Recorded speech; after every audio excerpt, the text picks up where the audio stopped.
Ang mabuting balita mula sa langit sa araw na ito. Aleluya, Aleluya! Ang Panginooy darating.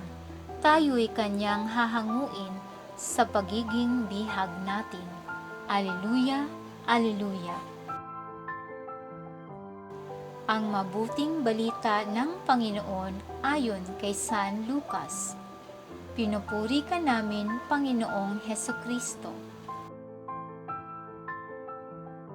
Minsan nang nagtuturo si Jesus. Naroon din ang mga Pariseyo at mga tagapagturo ng kautusan na mula sa mga bayan ng Galilea at Judea at sa Jerusalem. At sumasa kanya ang kapangyarihan ng Panginoon upang magpagaling ng mga may sakit. May dumating na ilang tao, dala ang isang paralitikong nasa higaan. Nagpipilit silang makapasok sa bahay upang mailagay sa harapan ni Jesus ang may sakit. Subalit wala silang maraanan dahil sa dami ng tao. Kaya't umakyat sila sa bubungan at binutas iyon. Saka inihugos sa harapan ni Jesus ang paralitikong nasa higaan.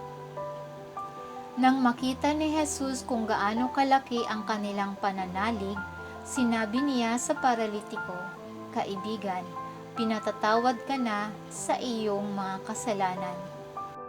Sa loob-loob ng mga eskriba at Pariseyo, sino itong nagsasalita ng kalapastanganan sa Diyos? Hindi ba't Diyos lamang ang makapagpapatawad ng mga kasalanan?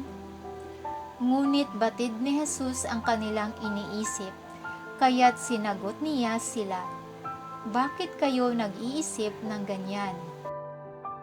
Alin ba ang lalong madali?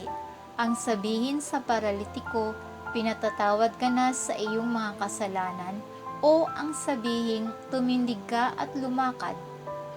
Patutunayan ko sa inyo na ang Anak ng Tao ay may kapangyarihan dito sa lupa na magpatawad ng mga kasalanan."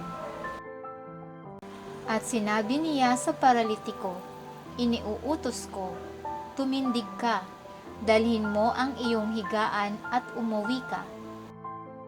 Pagdakay, tumindig ang tao sa harapan ng lahat, binuhat ang kanyang higaan at umuwing nagpupuri sa Diyos.